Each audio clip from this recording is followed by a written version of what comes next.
When I was 4, I killed my first ant. It didn't have a name. Of that, I was absolutely certain. My own name isn't important to you right now, although it's likely you'll learn some version of it soon. I think you'll end up learning a lot about me in the coming days. Some will be true, most will be false. There's a crucial element that will be missed, simply because it's unknowable to anyone else. Anyone but me. But I'm going to share it with you. At the age of 19, as a soldier, I killed my first person. He had a name. Of that too, I was absolutely certain. And he changed me. My act of violence led me to learn who he was and what he meant to others. And at the same time, I learned something essential about myself. Something I was unprepared for. I had recoiled in profound, uncomprehending terror. Today, I work in a hospice. No one there knows what I've done. No one there knows who I really am. They think I'm there to work, which is technically true. But I have more tasks than those given to me by my supervisors. One particular task, one I've prepared for and dreamed about, is to be done today. Today is when I will learn whether or not I'm going to die. Today is my 522nd birthday. Believe it, don't believe it, it doesn't matter to me.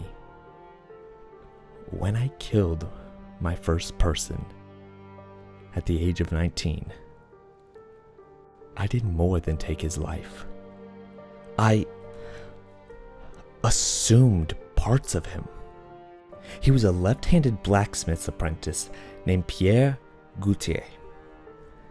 The moment he breathed his final breath, my left hand lost its sinister clumsiness. I instantly understood the basics of metalworking, and I learned his name. I felt his name. It was as familiar to me as my own. And it was the most horrifying moment of my life, the most disorienting.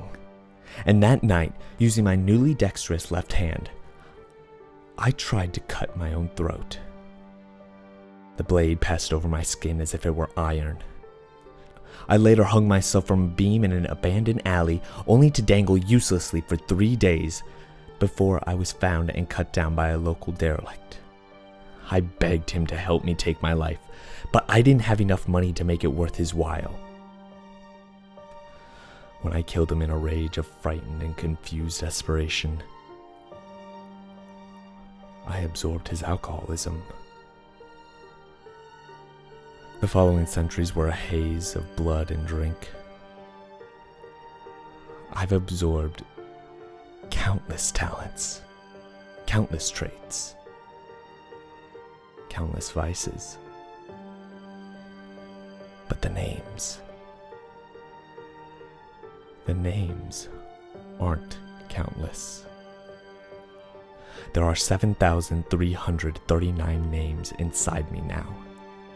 7,339 clusters of memories to haunt me. This all leads to today.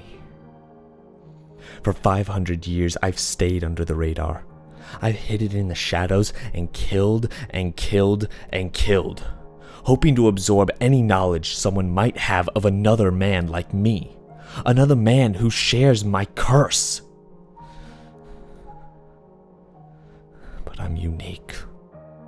No one is like me.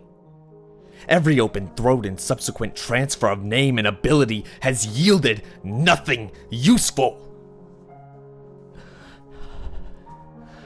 Nothing useful, that is. Until last month. He was a man called Gustav Brennerson. And along with his name, he transferred to me his influenza. It was the first time I've ever been sick. The hospice here has 44 beds. 41 are filled. 41 opportunities. I dream of names and cancer every night while I'm taunted by the false death of sleep.